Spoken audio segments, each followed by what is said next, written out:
Again, what we are doing at this stage, at the stage of temporary prosthetics, so-called prototyping, we assess the situation worse, better.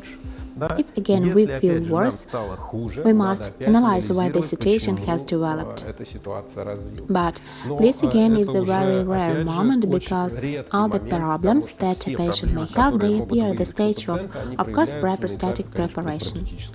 That is, if you suddenly had some kind of dissonance during the temporary prosthetics, then here is a need to figure it out and again the scope of this problem, because you, for example, can see chips. I had a patient, a bruxist, and such patients have a certain pattern of bruxing.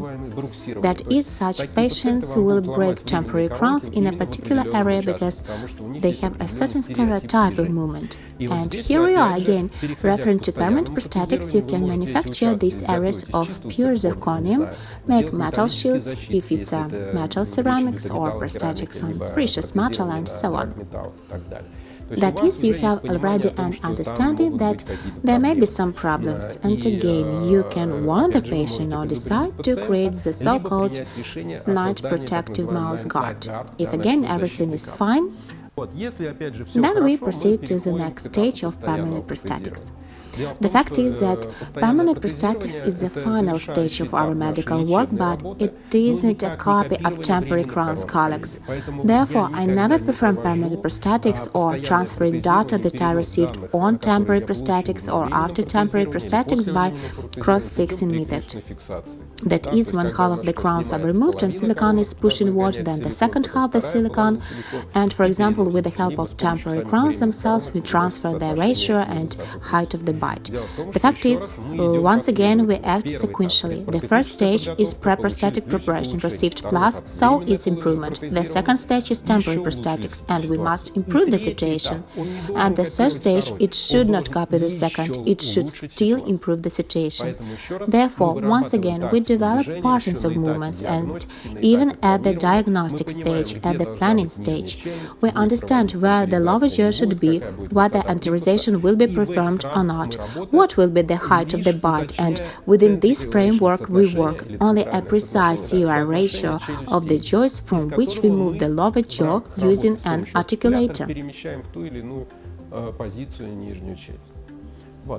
This approach, this protocol, what will allow you to double-check yourself at each stage, gradually improve the situation. Even from a legislative perspective, every stage, by checking and showing improvement, you show that you are treating the patient correctly, that here objectively he felt bad, here felt better, here he objectively became even better. Colleagues, you do not make crowns, we don't stamp them. What do we do by crowns? We treat patients. Therefore, our stage, our protocol implies once again consistent steps in improving the patient's condition. And after that, we carry out prosthetics. So back to our patient with two crowns. Take a look once again, his front teeth are quite worn out. How do we act? We perform palpation, we calculate the occlusal index.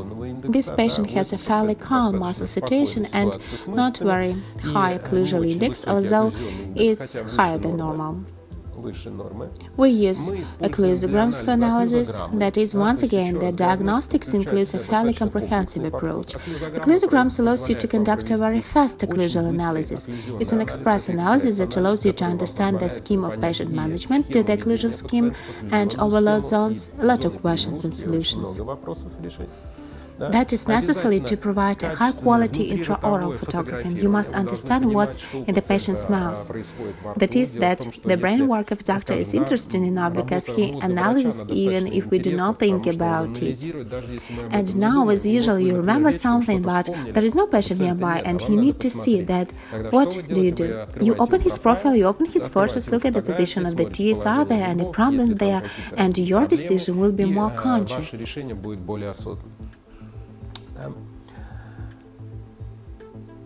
You see, in this case, I measure the size of the tracks. Once again, if you have occlusograms and other diagnostics, you can analyze all this either deeply or very deeply.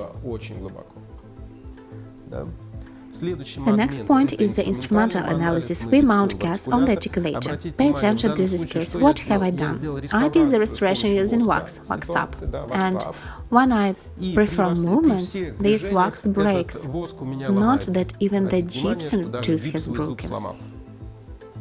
That is, if we simply restore this patient's front teeth with ceramic veneers, crowns, even just with a composite, the first thing he will do is to break them with any movements.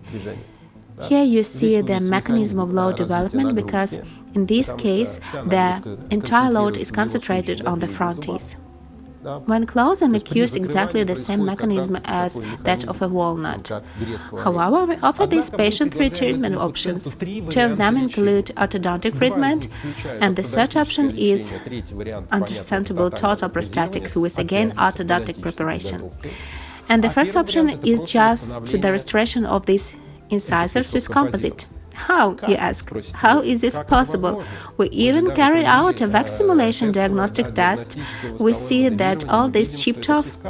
Prior to this, no one doctor could restore these teeth. They infinitely broke, and even the teeth themselves were broken. How can this be done?